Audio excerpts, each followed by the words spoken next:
Welcome to the second lesson in our course, War and Storytelling in Ukraine. Now, in the first lecture, if you missed that, please make sure you go back and watch it. That sets the summary for this course and what you're going to be learning. But in this one, what I want to do is spend some time to talk about the principles of storytelling. And I'm going to talk both about the principles of storytelling broadly, but also how those principles of storytelling relate to war. And this talk should give all of you, I know in this room, a lot of you are journalism students, and you might know some of the principles, but I wanted to review the principles of storytelling specifically as it relates to war, give you a few examples from this current war in Ukraine, and allow you to use that to build some inspiration for your final project in this course, which is to tell a story that's worthy of putting out there to the world in media on the war. So that's it. That's what we're going to be covering today. And first of all, before we get into it, I want to give you some general thoughts that I've developed over the years about storytelling. And I've taught storytelling online for the last several years to business owners, digital marketing, agency owners, and regular business owners who want to use storytelling to help get their message out there. And in that exploration of storytelling, the best book I think I've ever come across about storytelling is Homo Sapiens by Yuval Noah Harari. He's a professor of history at the Hebrew University in Jerusalem. And in his book, he examines the history of mankind and how did Homo sapiens rise up and become the dominant species on the planet. And it's a really interesting story. We are not biologically the smartest, or we're not the most fit species on the planet, but the way we evolved as humans, what is our superpower? What makes us dominant? If we get into a fight on the plains of Africa with many animals, most of them we're going to lose. Okay, what enabled us to form societies that allowed us to create hunting, to basically evolve as human beings? And he comes up with a fascinating conclusion that's probably not completely obvious until you dive into his book. And he says that what makes humans unique is really our ability to tell stories.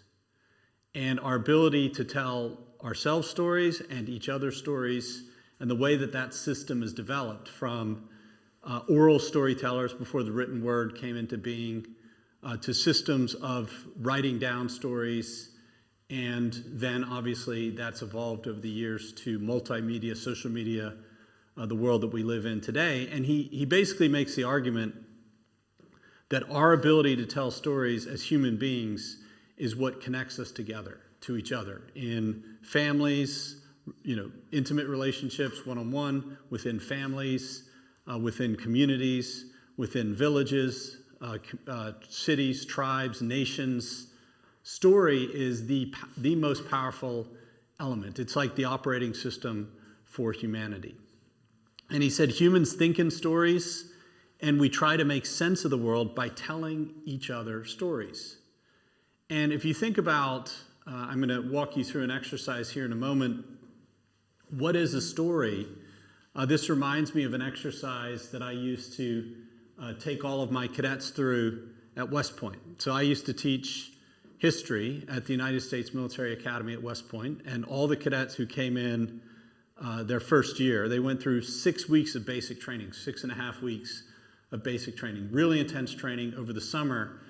And one of the things that's drilled into their head is the honor code, because in military, in war, one of the fundamental powerful elements of a combat unit is truth. Do you tell the truth to your boss? about the real state of the situation on the battlefield? Do you tell the truth to your boss about whether your vehicles are actually working? Do you tell the truth to your boss about whether or not you've actually fired your weapons and all of your soldiers really know how to fire their weapons or not? And they drill into your head this idea that you have to be honest. You have to tell the truth to your boss. And they say a cadet will not lie, cheat, or steal, nor tolerate those who do. Not only will you not personally do it, but if you see someone else doing it, you're not going to tolerate that. You're going to turn them in. That's a very controversial part of the honor code at West Point, but it's something that they've put in place to prevent cheating scandals, which have happened over the years at West Point, where people turn a blind eye when they see a systematic problem. And so cadets, they're very scared. They get into their class. They've been yelled at the whole summer, all the time. They're taught to never tell a lie, to always be honest, and that's drilled into their heads. And they get into the class, and I start the class, and I'd say, okay, get up, and I want every one of you to tell me why you came to West Point. Why did you sign up to be a military officer? And they would get up, and they'd tell their story. And they'd say, well, my father was in Vietnam, or my grandfather was in World War II. We have a family tradition of service, and that's why I decided to come to West Point. Or, I got recruited to play football, and I thought it would be great to not only play football, but also serve my country. And everyone had these nice little stories that were 30 seconds long. I would call it your elevator pitch for who you are and why you're doing what you're doing. And they would all, they were still scared because they'd been yelled at the whole summer. I was an officer that was a major at the time, and that outranked them by a lot. So they were still trying to figure out, well, who's this guy teaching us history on the first day of class? And I said, okay, that's interesting. All of them got to tell their story. I said, fine, I want all of you to stand up. We're going to march ourselves down to Ninninger Hall, which is the honor committee, which is where the cadets judge each other in honor cases. I said, I'm going to turn every single one of you in. Well, actually, you're going to turn yourself in for lying, because every one of you told me why you're here and what you're doing, but it was a lie. And their faces would drop, and some of them actually believed me. They thought that they were, going to go and maybe get kicked out of the academy, and then very quickly I said, okay, I'm just joking, because I felt like I'd killed some of their puppy dogs there. And I said, look, the reason why you're all lying and why I said that is your story that you told me is not really true. It's not 100% true. Some of you are here because your older brother, always dominated you through your family, and you're here to prove something. Some of you are here because your mom didn't give you enough attention as a child, and the military seems like a great place to stay away from girls, right? Broadly, because only 10% of the academy was women. Some of you are here because your father was larger than life, and he was in the military, and you're here to prove yourself to him. Some of you are here because your father ran out when you were 5 years old, okay? And you've always been taking care of your mom and everyone else around you, and you're here to prove yourself. And the point I was trying to make to them was, most of you don't even know why you're here.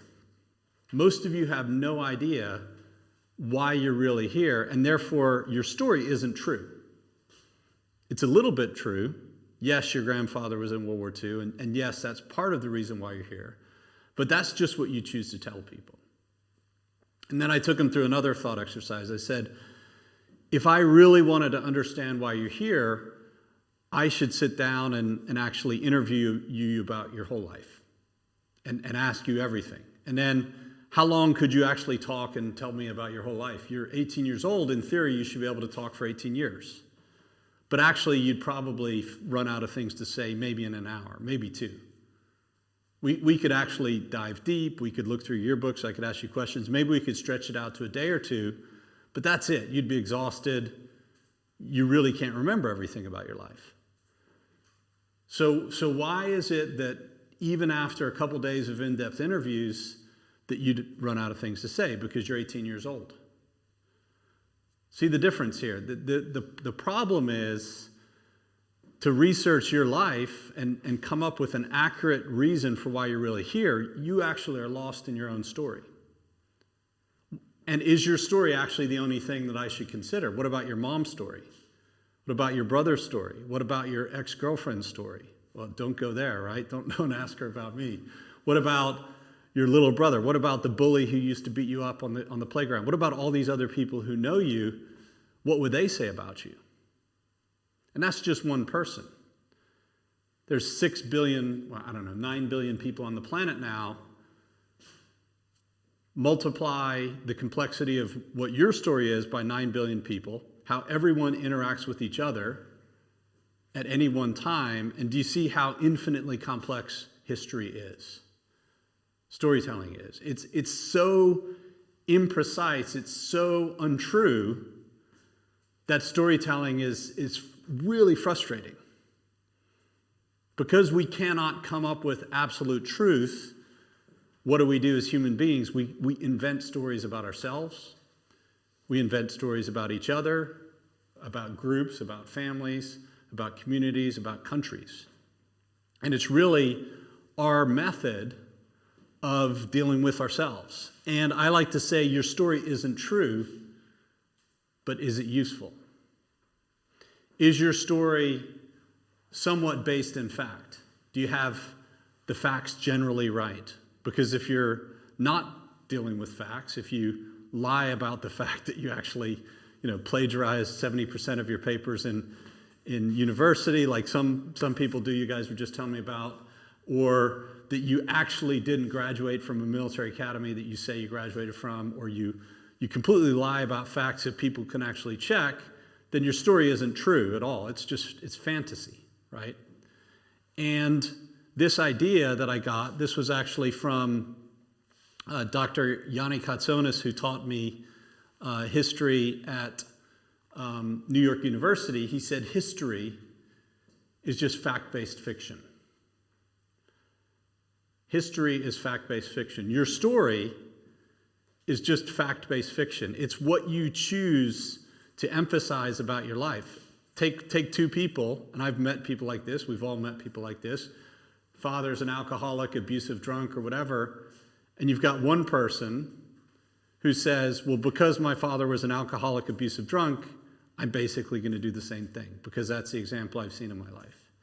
Then you have the exact same situation with another person, and that person says, well, because my father's an alcoholic drunk, I'm never going to drink in my life, and I'm never going to do that, and I'm a complete health fanatic. You've all met people like that. We've all experienced certain things. We've all had challenges in our lives, some of us early in childhood, some of us later in life. But what you choose to tell everyone and yourself about those things that happen creates your story. Do you treat yourself as a victim based on the facts, the hard things that happen to you in your life? Or do you say, because these bad things have happened in my life, therefore that makes me who I am? Ukraine right now is a nation. Because we are at war, we're strong. That's the general attitude Ukrainians are telling themselves and each other, and that makes us special. That makes us who we are. That's why Ukraine still exists as a country. Right? So how you choose to interpret everything that happens to you in your life, and if you lie to yourself about the facts of your life, that's fantasy, that's dangerous. But what story you choose to tell yourself and other people about everything that's happening to you as an individual, as a family, as a group, as a society, that is actually an exercise in fiction. Your story, Ukraine's story, the story of this war, believe it or not, is complete fiction. The question is it useful? Is the story that we're telling ourselves as Ukrainians, is the story that you're telling yourselves as Ukrainians, is the story the world is telling themselves about what's happening in Ukraine, is it useful for history? Is it useful for the history of the world?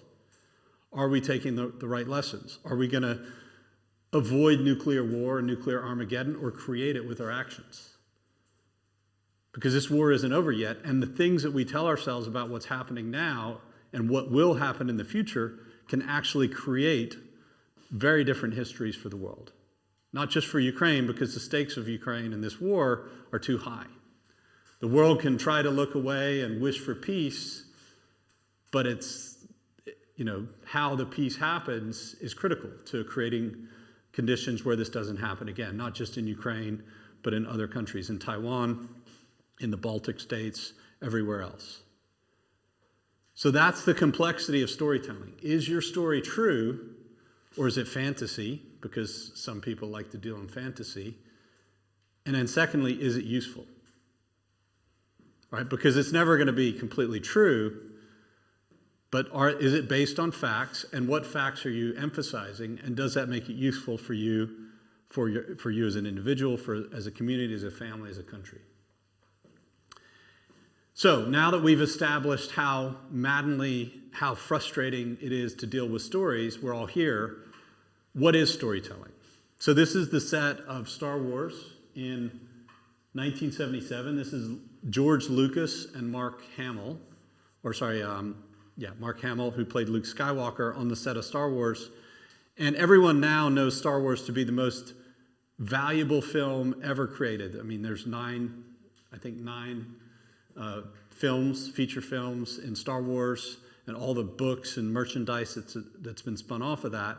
But people actually forget that the original Star Wars was actually destined for failure. If you look at the film in terms of when it was supposed to launch, it was on the worst weekend of the year in the United States, just at a few thousand theaters. No one thought this was going to be a big hit. Okay, George Lucas was the only one delusional enough to go through with it, and he said, well, I'm going to make this a big hit. And the reason why he made it a big hit was he sat down with a man named Joseph Campbell, and he basically took the script for storytelling, which Joseph Campbell had created, and he made it into a science fiction thriller. And I say this, I like to joke about this, because name for me another movie, sorry to Mark Hamill, who's supporting Ukraine really well in United 24, but name another movie he's ever starred in that's been popular. Okay? The only one who's actually gone on to do other things in other movies was Harrison Ford, who, by the way, was a last-minute addition to the film. Carrie Fisher, Mark Hamill, none of these characters actually, let's face it, did great acting in other places. But the reason why the movie did so well was because it was hard to mess up, and that's because George Lucas took the script of storytelling and he put it into the movie. He just made it science fiction. And this was actually a book called The Power of Myth, where George Lucas took and decoded Joseph Campbell, who George Lucas used his script. He took every single story that had ever been written from ancient Greek history, Homer's Odyssey, the Iliad, the Bible. He took everything that had ever been written, every successful work of literature, and he said, what is the common thread for stories that are successful? What makes stories that just take off, like Harry Potter, like all these things, what do they have in common? What is this thing that makes stories just go viral? And this is the book he came up with. And George Lucas read that book, and he devoured it. And he just put it into a science fiction movie. And he took a really bad cast of actors who never did anything aside from Star Wars well, and they did it because it worked because of the story. And that's the reason why Star Wars took off. And I'm going to go through that, and I'm just going to share with you the hero's journey, the 12 basic steps. And there's a lot more complexity to this if you read The Power of Myth. But there's basically 12 steps that makes Luke Skywalker so powerful in that first trilogy. Okay, some of you may have been not even born when that came out, but it was definitely in my childhood. So I'll talk about the first three. And I'm going to give that example because a lot of the people who might watch this will probably be my age and really resonate with it. So first of all, limited awareness of the problem, or that's the description of it, the ordinary world. Okay, we all have this blissful ignorance, innocence, before we go on some adventure in our lives. And for Luke, he's just a farm boy on a dusty little planet out in the middle of nowhere in a galaxy, and he's just blissfully ignorant. He has his parents, or the people he thinks are his parents, raising him. He knows they're not his parents, but he's fine. He's a happy-go-lucky guy. All right, that's the ordinary world. And the second step is the call to adventure. So Luke, all of a sudden, he stumbles upon this droid, R2-D2, who presses a button, and out comes this hologram of this beautiful, mysterious woman named Princess Leia, who's talking about this big adventure far away. Help me, Obi-Wan Kenobi, you're my only hope. Who is this person? Who is she? What help do I need? He has this spark which says, I need to go on this adventure. There's a bigger world out there that I've never encountered. I had no idea about it, and all of a sudden I know it. And that's that call to adventure, that spark, and this can happen to you many times in your life. I mean, think about weight loss or quitting smoking or something else like that. All of these things in your life can become mini heroes' journeys. And these are just journeys of changing something in your life, getting better, getting rid of old habits and getting something new. So the third step in any hero's journey is this reluctance, this refusal of the call. Because the biggest thing that scares humans more than death even, they've studied this, is actually called change. Nobody likes to change anything in their lives, to the point where people almost let themselves get close to death or even die before they'll change, like quitting smoking or getting healthy or doing something like this, because we hate change. And Luke Skywalker finds out there's this great big adventure out there, but he needs to leave, and he can't leave because his parents or his adopted parents need him to be on the farm. He's too important. He doesn't want to go out and give up this life. Change is really uncomfortable. Okay, then he meets a mentor, Obi-Wan Kenobi. All right, Alec McGinnis, he's the other actor that actually did something outside of Star Wars, but not a huge part in the trilogy. So Obi-Wan Kenobi is this mentor, and he brings him to this point where he says, okay, I want to do this adventure. No, I'm scared, but now I have a mentor. I'm going to go out and do this because the mentor's here to help me. And then that takes you across the threshold. You cross the threshold, and this is called leaving the ordinary world, committing to change. In Luke Skywalker's point, it's committing to a brand new adventure. He's on the Millennium Falcon. He's left the planet. His parents are killed, or his adopted parents are killed. He can't go back. There's nothing for him to go back to. The farm's destroyed. Family's dead. Boom, I'm on a spaceship flying out into the galaxy. There's no going back. You've burned the boats at the beach, figuratively speaking.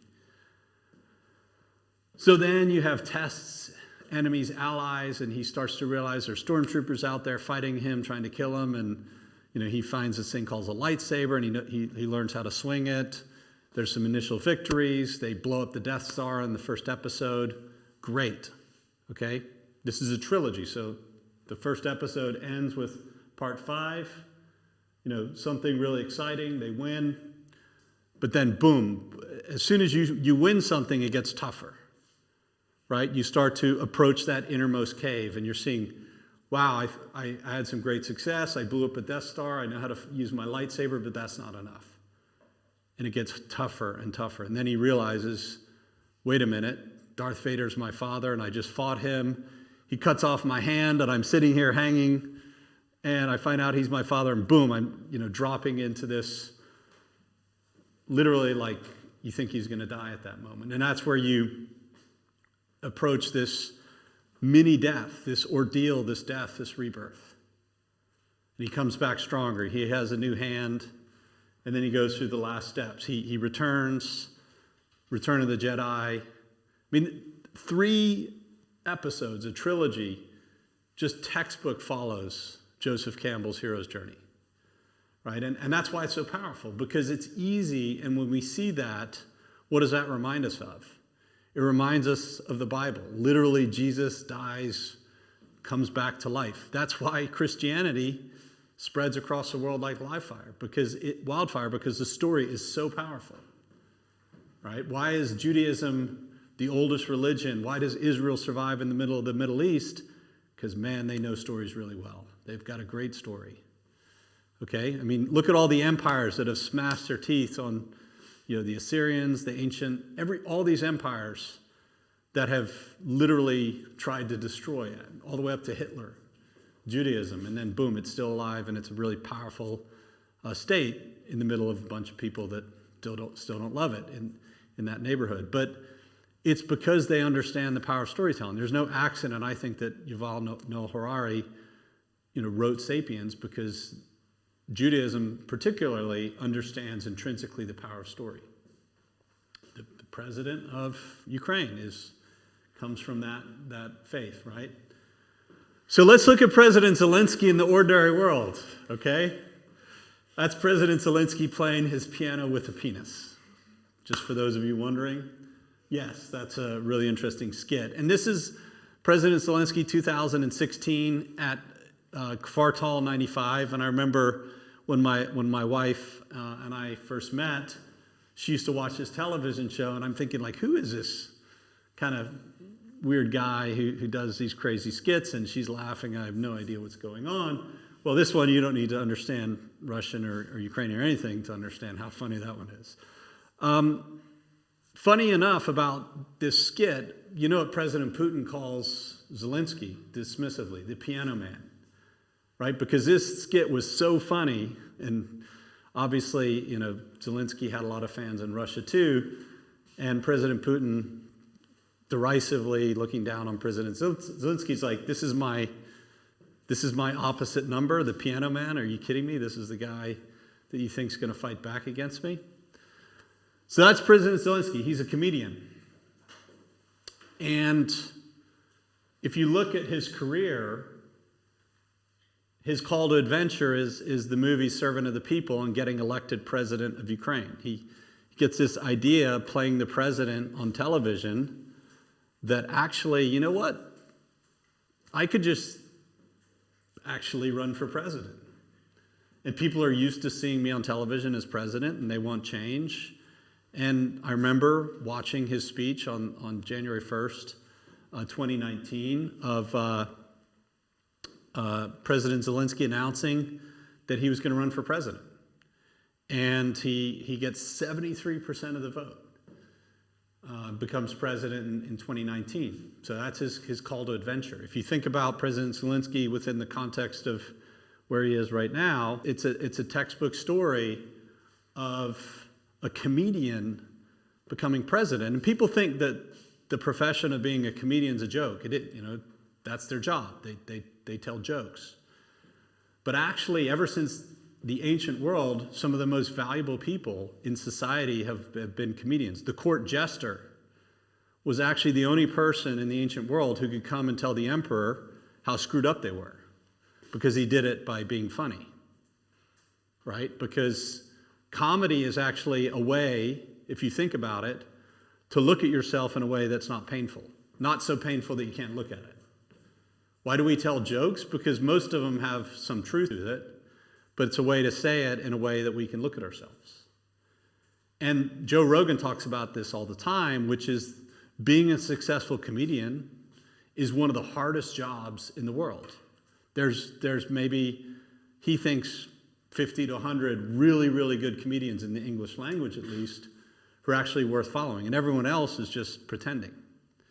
And the reason why being a comedian is so hard is making someone laugh is the hardest thing. It's one of the highest skills linguistically, right? To have a sense of humor, there's a reason why women especially like people with a sense of humor, because it's a sign of intelligence. It's a sign of an ability to tell hard truths to yourself and to other people that actually makes you really valuable. So President Putin loved to look down on, hey, this guy's only a comedian who can play the piano with his penis in a skit and make people laugh. But that's what I would argue President Putin needs, a court jester. I think he's lacking, someone who can tell him hard truths. And if you look at President Zelensky as president, what did he get elected on? And what did he try to do? He was the peace candidate. Right? So Russia looks at this guy. 73% of Ukrainians want peace, which Russians view as surrender. Okay, you're the surrender candidate. Great. Okay, so of course they're not willing to fight, because this guy's just a peace candidate. And President Zelensky, rightly so, I was watching before the war started, and I couldn't understand why he was saying to everyone, this isn't going to happen, because U.S. intelligence was saying it was going to happen. And yeah, I understand why people don't trust U.S. intelligence. They've made a lot of mistakes throughout history. But open source intelligence was very clear, if you looked at the things that were going on Twitter and TikTok and all these things, that this was not just some exercise that the Russian army was engaging in. And I remember watching before the war, Michael Kaufman, the top analyst, the expert in Russian military affairs, and he said a couple weeks before the war, he said, well, here's what's going to happen. The war's going to happen because here's why President Putin's going to do it. And why President Zelensky's behaving the way he is, I don't understand it. I'm not going to comment on it. I mean, he was very critical of it, and I agreed, because I was saying to myself, why can't Ukraine's government tell the people the truth about what's about to happen? And President Zelensky, there's going to be a lot of, I think, post-war analysis of this, especially, could Ukraine have been more prepared? Could they have mobilized beforehand? Could they have, done more defensive preparations with the current military? Could they have warned people to get their families out of the country? There was a lot of debate about that. But he actually gave an in-depth interview to the Washington Post where he talked about this. And he said, look, we knew what was going to happen, but if you actually tell people what's going to happen, you can actually make an invasion unnecessary, because the panic, people leaving the country, the economy collapsing, that would have created an almost self-fulfilling prophecy. Now, if he was right or wrong, did he handle it perfectly? I don't know. And history, the beautiful thing about history, the frustrating thing about history is you can't rewind it and try it again. But something I'd like to point out here is at President Zelensky's Munich conference, he flew on the 19th of February to Munich. All right, he flew there and he gave a speech. This is probably the last time you'll ever see the guy in a suit. And he gave a speech at the Munich conference, and I remember watching it. And it was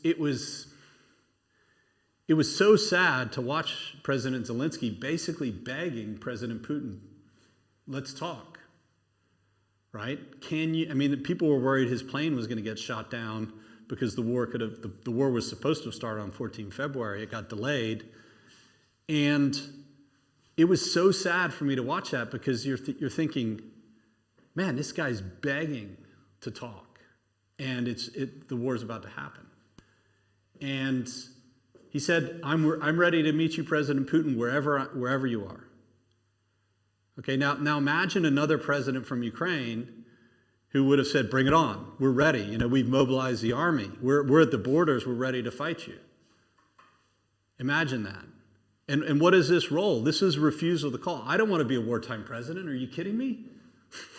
I'm a comedian. And they did opinion polls right before the war. I think 35% of the country thought President Zelensky would be a good wartime leader. Like, this isn't the guy we want in charge if a war starts. He's supposed to make peace. And if you think back to his behavior before the war, despite probably some of the initial setbacks it caused, especially around Kiev and other regions, the military wasn't listening to their president. They were preparing. And you hear the chief of military intelligence, he told everyone right before the war, he told everyone, hey, this is going to happen. They knew well before. General Zielinski, they weren't listening to President Zelensky. They were preparing. So whether or not they should have mobilized, the military knew this was coming. But my thesis, my argument about President Zelensky's behavior is instinctively, probably because he's a storyteller, he's a comedian, he understood the role he was playing, which is, if I act like I want this war, that I haven't done everything I can to prevent it,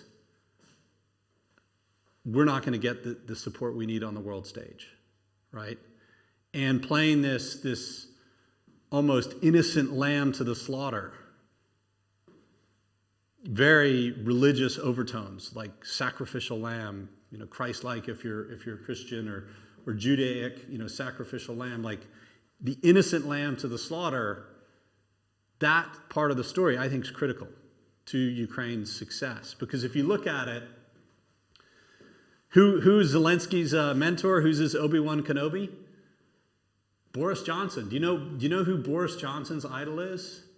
He wrote a book on him, Winston Churchill. Right? And the British, and I'm proud to say this because my father's English, and I grew up reading books about Winston Churchill in World War II. They were actually really, really supportive of Ukraine, more so than the United States, both in terms of equipment that they flooded into the country right before, but more importantly, morally. And I think the British, especially, he's very eloquent, did a lot of other things wrong as prime minister, but very eloquent. Boris Johnson rose to the occasion on this moment, found his inner Churchill in terms of standing on the right side of history. Churchill got a lot of things wrong throughout his career in government, but the one big thing he got right was calling out Hitler as evil. And Boris Johnson did the same thing. And he's like channeling Churchill as a mentor to Zelensky and saying, hey, you can do this. If the war starts, we're behind you, right? And that, to me, is like what gave Ukraine a huge amount of strength. I mean, British people, even to this day, Boris Johnson has like croissants and desserts named after him here in Kiev. Really, he was like the Obi-Wan Kenobi of this story. And if you think about it, crossing the threshold, I talked about this last time, President Zelensky comes out of nowhere, and the second day of the war, when people are wondering if he'd fled the country, he'd been offered apparently a ride out of the country by the Brits, the Americans, whoever was offering him their planes or to get him out there with some special extraction. He said, no, I'm here. And everyone in my team is here, and we're ready to fight. And it's like this head snap. And I remember watching this outside of the country. The guy that you're feeling sorry for that no one thought is going to be a wartime leader steps up. He says, okay, you want to fight. All right, let's fight. And that, to me, was a huge moment. And if you think about what happened when the war started, nobody, if you would have told anyone the amount of weapons that Ukraine was getting from the West 8 months into the war, no one would believe you before the war. I certainly wouldn't have believed you. And the reason why he got it, I believe, Ukraine ran out of artillery ammunition 6 weeks into the war. If they wouldn't have got artillery, new NATO standard artillery pieces and artillery ammunition, Kiev would have fallen, right? The whole country would have fallen. You would have run out of ammunition. Russia was completely outmatching Ukraine in terms of material. No amount of spirit is going to stand against a modern industrial army when you've completely run out of ammunition. Sticks, whatever you run out of bullets, you run out of javelins, you run out of all that stuff. Ukraine's not going to be able to withstand the Russian army.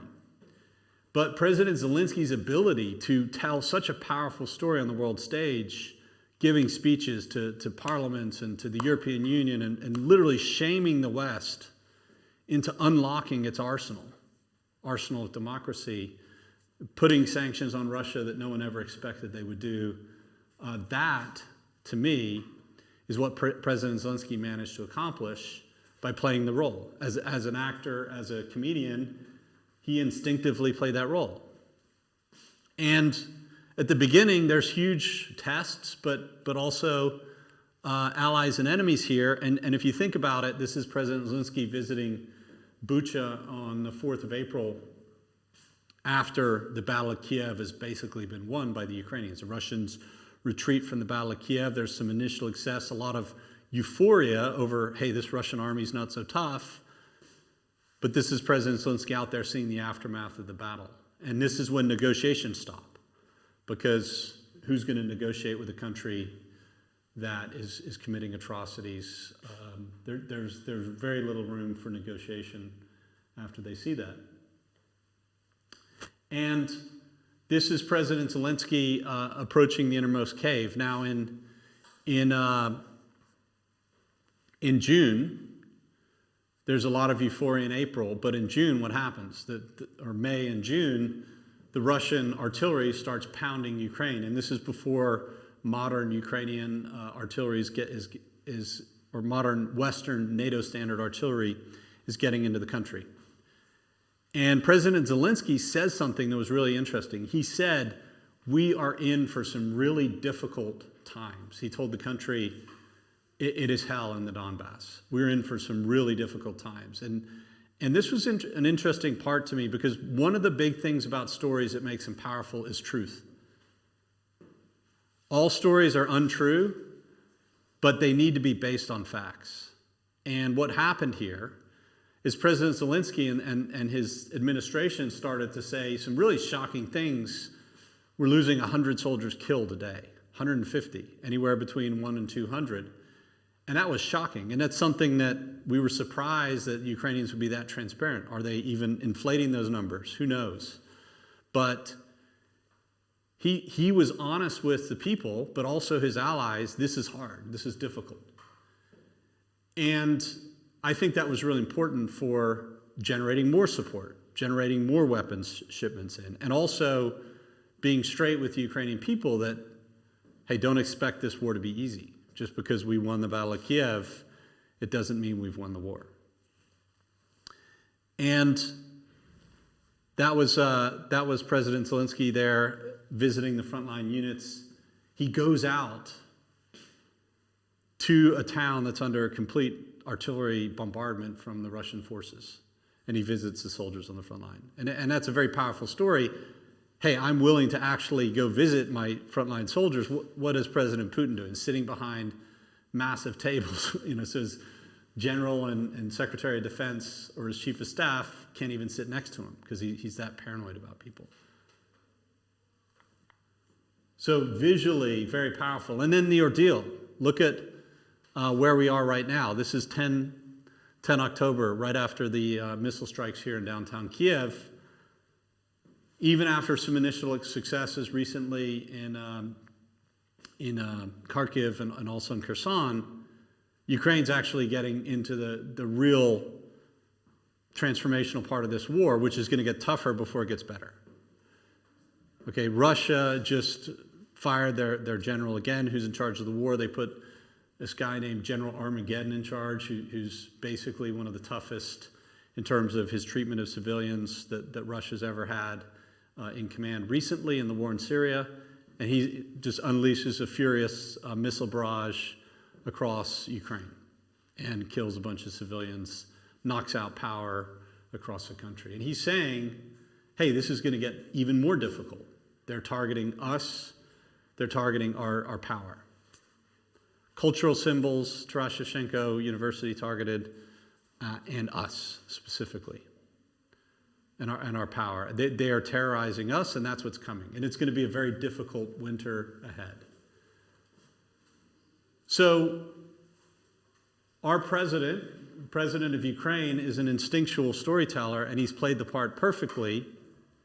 Obviously, he's made mistakes, but in terms of his role as a storyteller, every single day giving talks to the people, telling them what's going on, not hiding from hard truths about casualties, about the hard times ahead, he's played the role well. And there's been some interesting criticism on Twitter where people are saying, hey, don't you think you should be spending less time on camera, selling a bunch of people on this? Shouldn't you spend more time running your military? No, you're president of the country. Your job through a war is to tell the story to the people.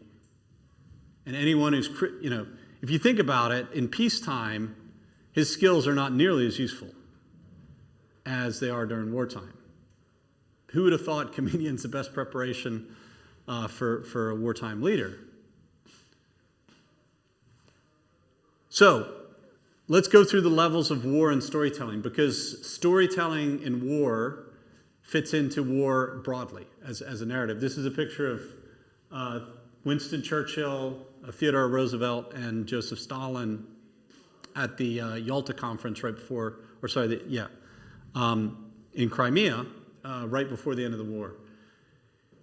And one of the really interesting parts of war and strategy is understanding that war happens at different levels. And understanding the level of war that you're participating in from a story perspective is important. And one of the things that Hitler as we talked about in the last lesson, tactically, the German army always gave more than it got in terms of casualties. They, man for man, dished out a tremendous amount of casualties to the Soviet army, to the American army, to the British army, compared to what they absorbed themselves. They were tactically the best army of World War II. Operationally, the Germans came in and they unleashed this new form of mechanized warfare, popularly known as blitzkrieg, that still to this day underpins thinking in Western militaries. The Ukrainian tradition, which they've inherited or taken from both the Soviet army but also from the NATO army, basically blends right now the best of German tactics from World War II that were brought into NATO, and then the best of Soviet doctrine, which the Soviet army got really good by the end of the war at countering what was basically the best army the world had ever seen in terms of modern warfare, the German army. So why did Germany lose the war? They were brilliant campaign strategists. They were, brilliant at campaigns. They conquered France in 6 weeks. Operation Barbarossa, they inflict 3 million casualties on the Soviet Union in the first months of the war. Why did they lose? Because they lost the strategic picture. The Allies won the war strategically. All right? So we're going to go through the levels of war here. And what is the strategic level of war? The strategic level of war, this is a picture of President Zelensky addressing the European Union on the 1st of March, just 5 days after the war started. Ukraine has strategically won the war since the beginning when President Zelensky gets European Union backing, European Union membership. Okay, now NATO countries, when Russia escalates, okay, you're going to hit Kiev, we're just going to send modern air defense systems in. We're going to send more HIMARS in. We're going to send more weapons in. And he won that strategic battle at the very beginning of the war in terms of getting the West to unite around supporting Ukraine. Now, that's not something to take for granted. President Zelensky is constantly working on that. He's constantly, just the other day, he gets on a call with the G7 leaders in reaction to the rocket attacks on Kiev. That is where the fight is, because Ukraine without Western support is going to lose the war. But right now, it's managed to win from the very beginning of the war Western support. And it's managed to maintain that. And the more Russia escalates, the more Western support Ukraine's able to. Now, that is something to not take for granted. This war is not over. You can still lose the war, but right now they're winning strategically. Resources, the will of the population, 91% approval rating of President Zelensky, something like 90+% of Ukrainians do not want to negotiate with Russia. They want complete territorial restoration of Ukraine, 1991 boundaries. I mean, that is strategy. The strategy is the home front. It is the resources, industrially, weapons, the intelligence, the alliances. That's where wars are won and lost. And you can have a really, really great army that can do amazing things on the battlefield like the Germans in World War II, but the Germans were always outproduced. They were outproduced by the Soviet Union. They were outproduced. I mean, when they invaded the Soviet Union, that was where they're getting all their supplies from. But then the only way they could have won that battle with the Soviet Union was they had to win in the first summer. And instead of starting the campaign in May, like the plan was, they started it at the end of June, and they just didn't make it to Moscow. So that is where the war is won and lost. That is strategy. And if you think about stories at a strategic level, President Zelensky talking to leaders, he's talking to Boy Scout groups. He'll talk to anyone on Zoom, right? He'll jump in there and make a speech because he understands the importance of strategic communications and strategic storytelling. Keeping the Allies on side, keeping the Allies supporting Ukraine is the key to victory for Ukraine. That's the strategic fight. And that's where President Putin and the Russians have lost so badly with their assumptions about Western unity, Western resolve, and Ukraine's ability to garner that. But it wasn't a foregone conclusion at the beginning of the war. Ukraine had to win. They had to no one likes to back a loser. They had to win. They had to give Russia a bloody nose at the beginning. They had to win the Battle of Kiev to get the long-term support that they're getting. But that was not a foregone conclusion. And that's because President Zelensky, from the beginning of the war, stepped into his role as a strategic storyteller.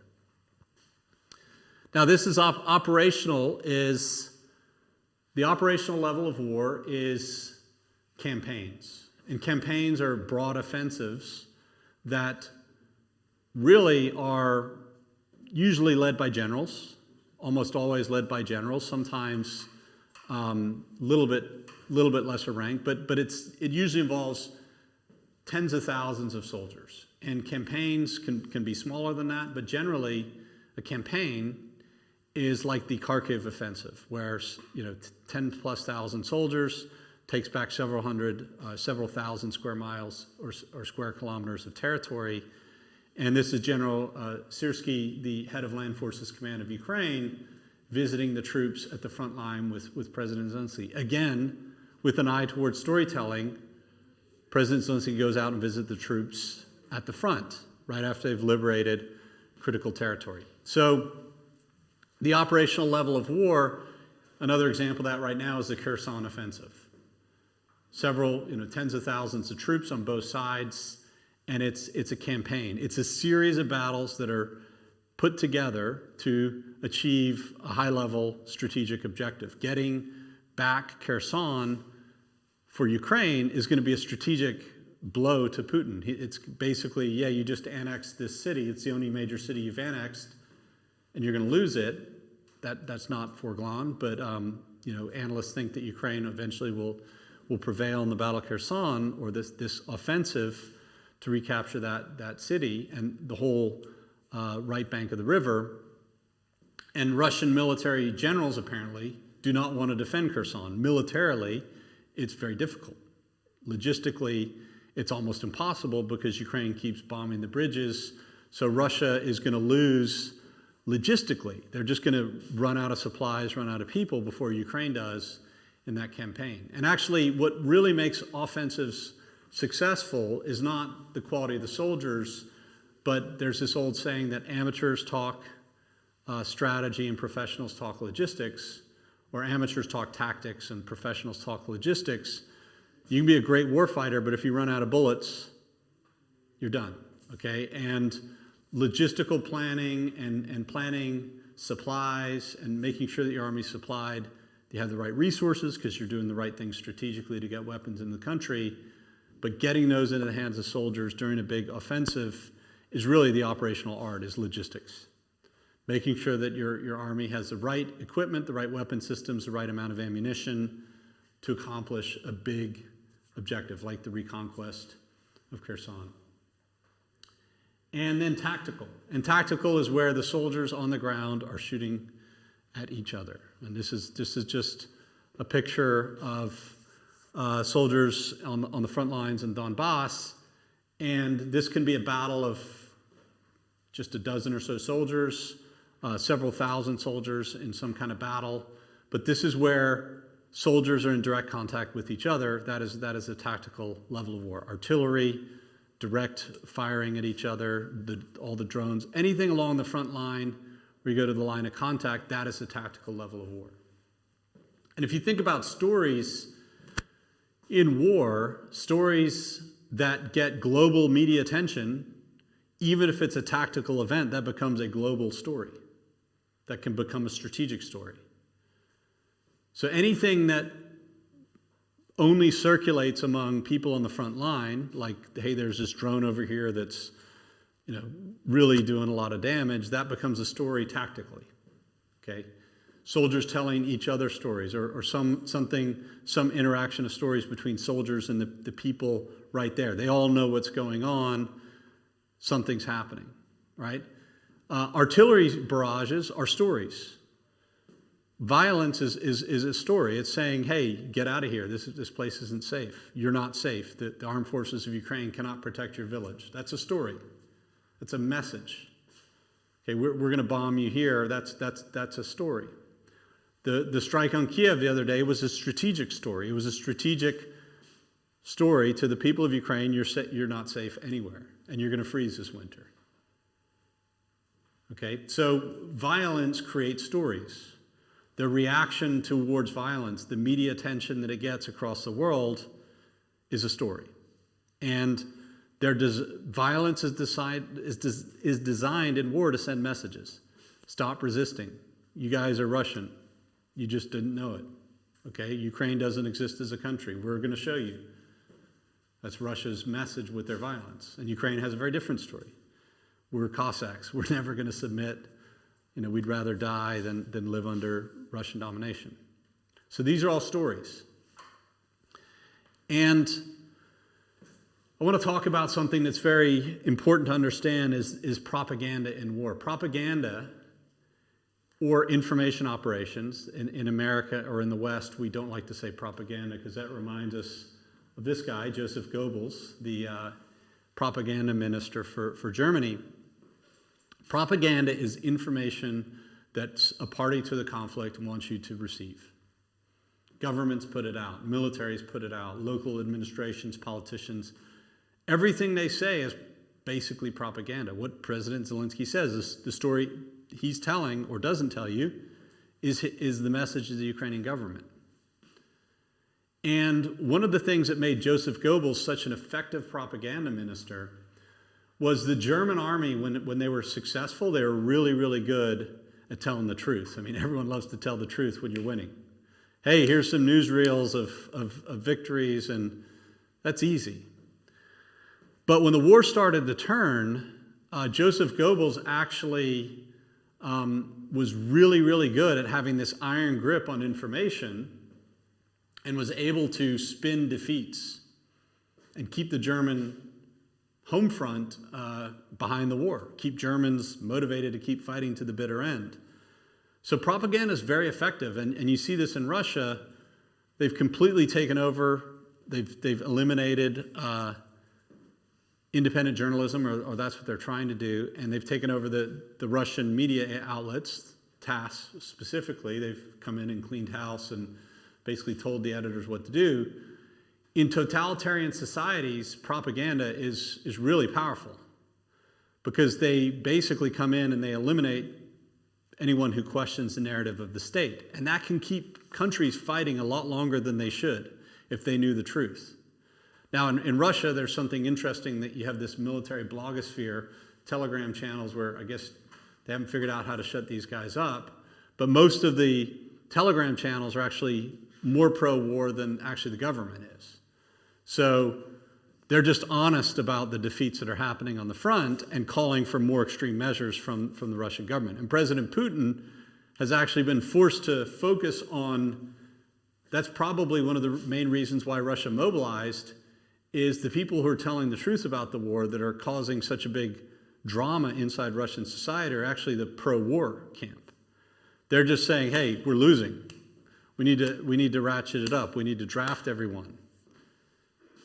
So propaganda is very powerful, especially in a totalitarian society. In the West, we don't ever there's no propaganda ministry in the Ukrainian government, but effectively the information that the armed forces puts out or doesn't put out, that keeps from us, the government puts out, it's a form of propaganda. We just call it something else. Information operations is what it's called in the army. That's your narrative as a party to the conflict. And then you've got journalism in war. Now this is a photo, very famous photo in 2004 of the Abu Ghraib prison scandal, where a couple of prison guards, this girl Lindy Williams and some other people, she was the famous one because it was a scandal that this girl, this female soldier, was putting Iraqi men, Arab men, in humiliating positions, like naked, stacked up in pyramids, and all kinds of, gross mistreatment of prisoners.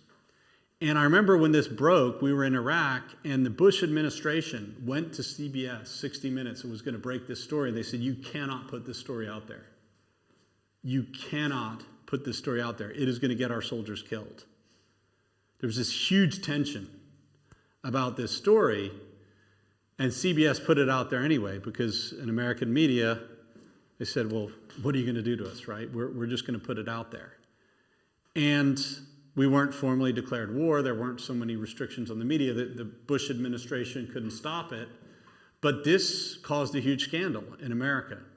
And I remember in 2007 and 2008, I was talking to Iraqis who told me, I signed up to start fighting you when I saw these pictures.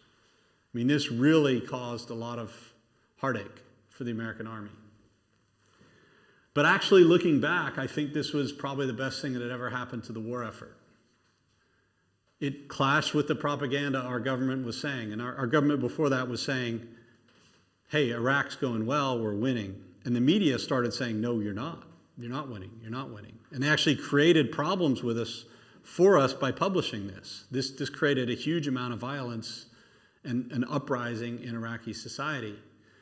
But what it did was it also caused Senator John McCain and a bunch of other people in our government to say, hey, what are we doing to prisoners in Iraq? Okay, what on earth would allow something like this to happen?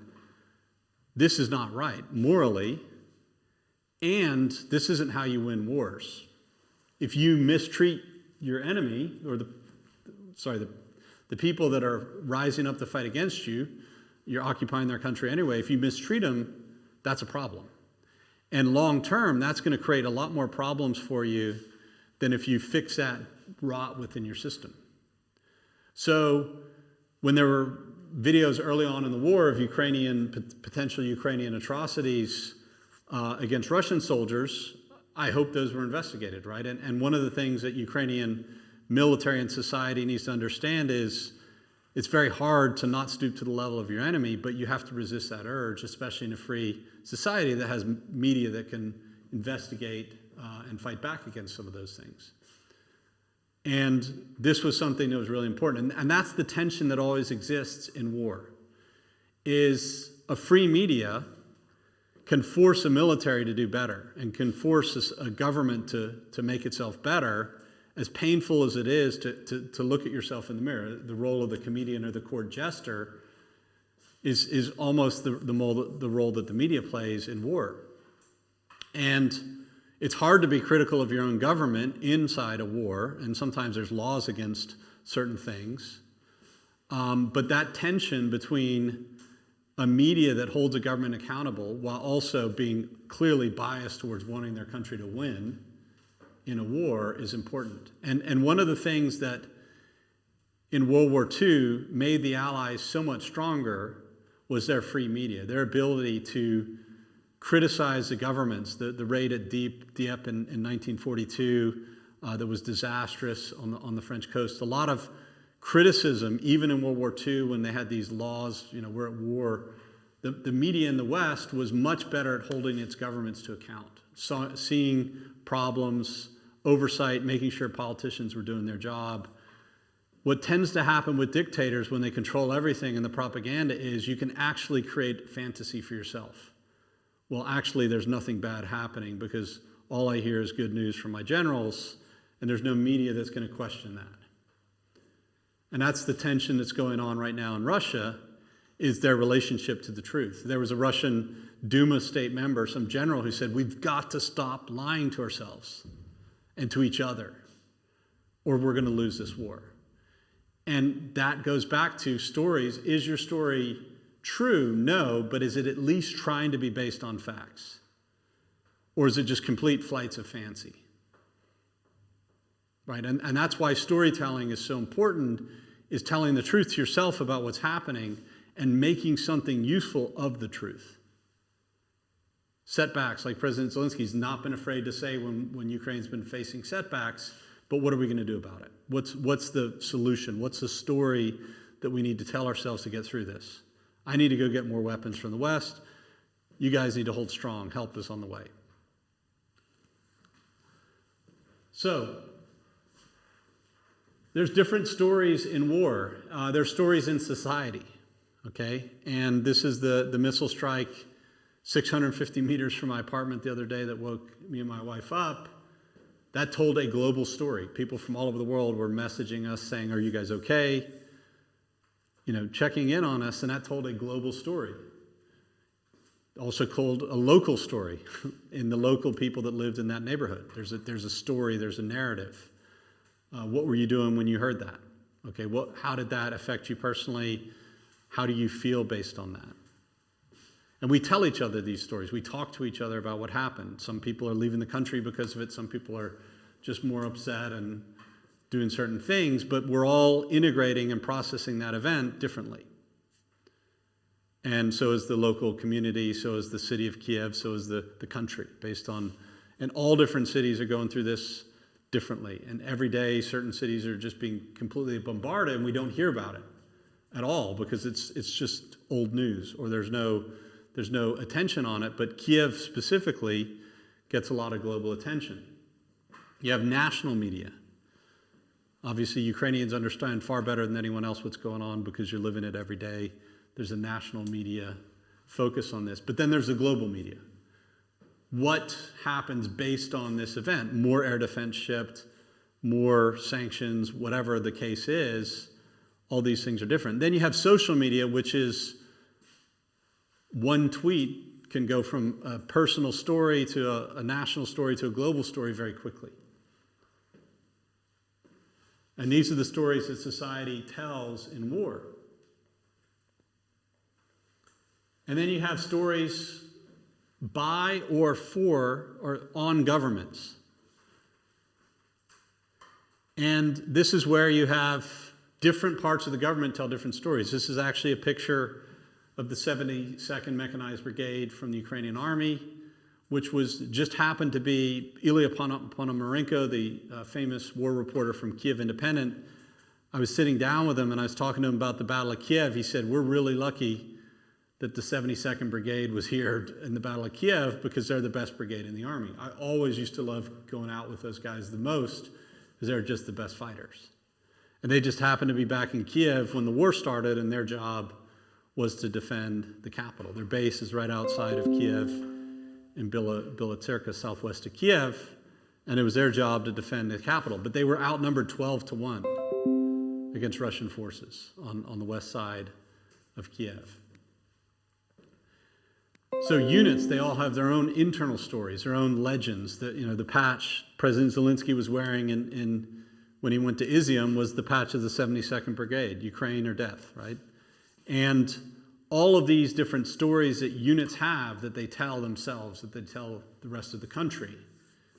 Elected officials, Mayor Klitschko, the mayor of Kiev, Vitaly Kim, the governor of Mykolaiv region, all of these people from the government. Now, would be classified as propaganda because it's put out by the government, but they all have stories they're putting out there. They make themselves available to the media to do feature stories on them. That becomes journalism. But then they put out on their own social media channel what they want to project, that propaganda, that information.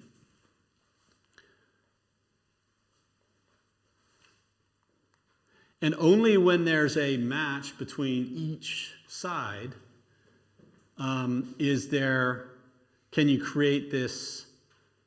When the story that society and government are telling, are matching, are working together, that's when you can keep going in war. But when you can't do that, when there's such a mismatch between what you're being told and what you're actually seeing and experiencing, what military units are telling their loved ones back on the front, or what they see happening to their loved ones from refugee situations or bombardments, when those two things work together, what the people are hearing from each other and what they're telling each other matches what they're hearing from their government, and there's general honesty between them, general respect for the truth, societies can go and go during war. All right, so this brings me back to all of you here who are in this class. If you're watching this video and you're not part of the journalism class that I'm teaching, their final project is to create a story that we're going to put out on the Borderlands Foundation website about a veteran or someone who's been impacted by the war, whether they lived through a traumatic event or in certain battles or whatever you choose to highlight. These are the different types of stories you can tell, and you have to decide if you're going to feature a person, a unit, a commander, Presidentzielinski if you can get to him, whoever you choose to interview. You want to create a video. And this is actually a video that was created And as a veteran, this is something that's really important is you live through a lot when you're in a combat situation. And then eventually you have to kind of condense in your mind what happened and crystallize that and tell yourself an empowering story to get through the rest of your life about it. That's basically what happens to anyone who's been in combat. If you've not been in combat, but you've just lived through a war like all of you are, every Ukrainian has to tell yourself a story to get through this war and to have an empowering, better rest of your life, right? Everyone has that. And certain people, unfortunately, who didn't sign up for it, live through traumatic events like what happened the other day in the bombing or other things, and you have to tell yourself a story. And my question to all of you is, what story are you going to tell? What is your story you're going to tell and put in a short video that's going to allow a veteran or someone who's experienced this war to have an empowering story? Okay, so this is actually a video. I'll just show you an example of when I was in Iraq that was done by a Washington Post video team where they featured our unit because Tom Ricks, who's a best-selling author who wrote a book about Iraq that was a bestseller, he emailed me and said, hey, I want to hear some stories about the war that were interesting for you. And I emailed him back this story, and they decided to write it up in the book and then create this video for the book launch of the Washington Post. So I'll play this for you, and this hopefully will give you all some inspiration on the story that you're going to create for your class project.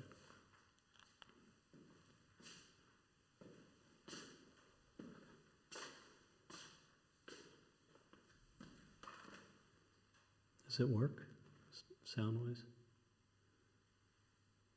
No.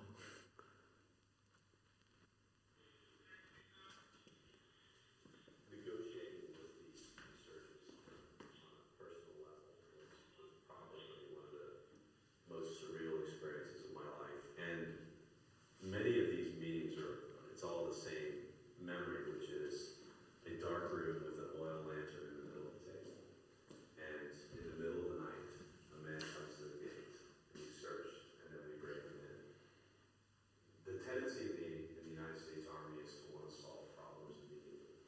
And in an insurgency, that's just not possible. When we started negotiations, there was a lot of discussion about whether or not this was the right approach. This was a very risky strategy that I felt was worth the risk. As a commander, when you take on risk, you have to evaluate the potential payoff for engaging in such risk. For example, once we met with a member of Al-Qaeda. 2 weeks later, based on intelligence, he provided where it was around and killed the top target in our area.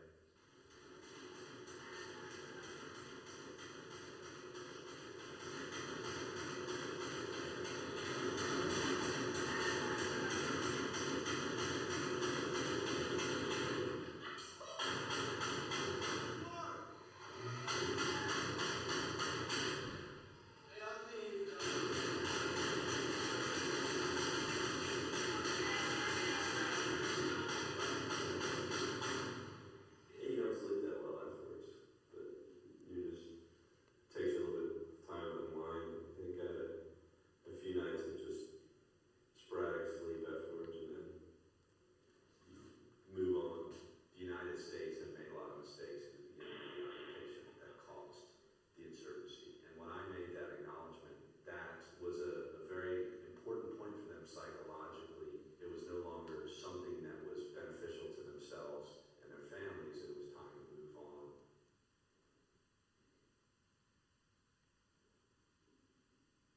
The town hall meeting actually happened because the Iraqis, inspired by our example, came up with the idea, and they said, we need to have a mass amnesty program. And as I sat there on the stage, one of the leaders of Al-Qaeda, who we've been talking to, was the keynote speaker. And I sat there and watched him speak, telling the people that we needed to embrace reconciliation. And even though I don't understand a lot of Arabic, I realized that it was happening, that it was an Iraqi initiative, and that we had to embrace it.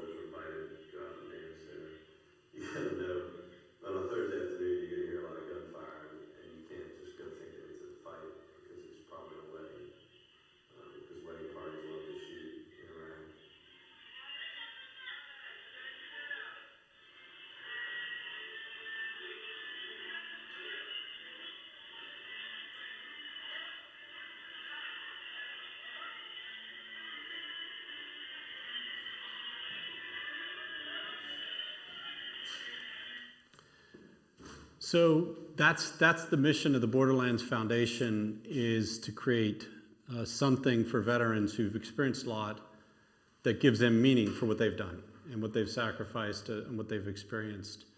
And there was a written article, which I'll share with you, and then that video, which came out. It's funny, my dad loves to read that and share that with people.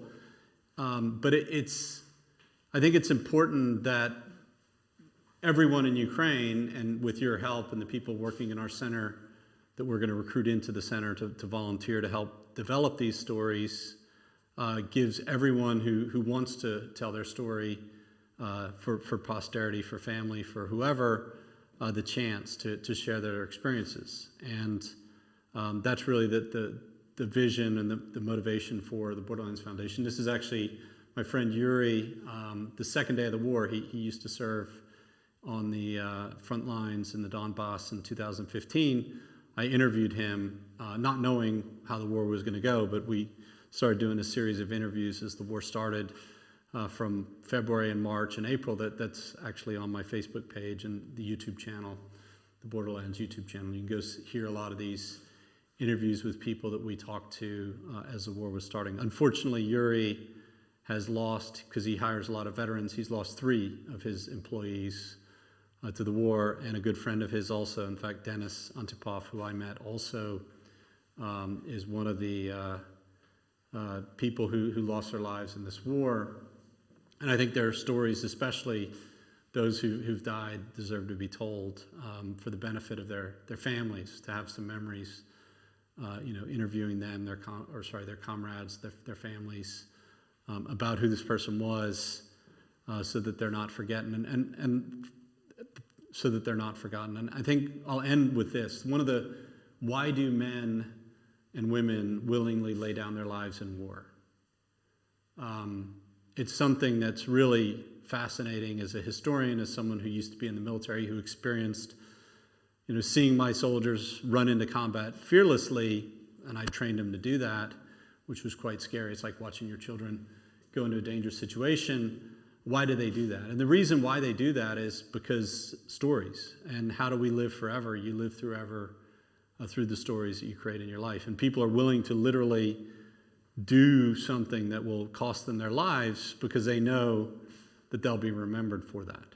And that's what's going to create victory in Ukraine is the number of people who are willing to die for an idea, for a cause, for a story that your president, I think, is telling really well, will create a victory. And that's what the Borderlands Foundation is designed to do, is perpetuate and tell those stories in a powerful way. So that's why your final project is to create a video and a written piece that tells the story of people who are literally creating the future with their actions in this war.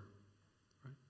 So thank you very much. I'll be back next time for talking about the first set of 9 principles on war, which is going to be the storytelling principles, the 3 principles that make up storytelling, more mechanics and examples of storytelling in war. That will be the next lecture. So thank you for your attention, and we'll see you next time.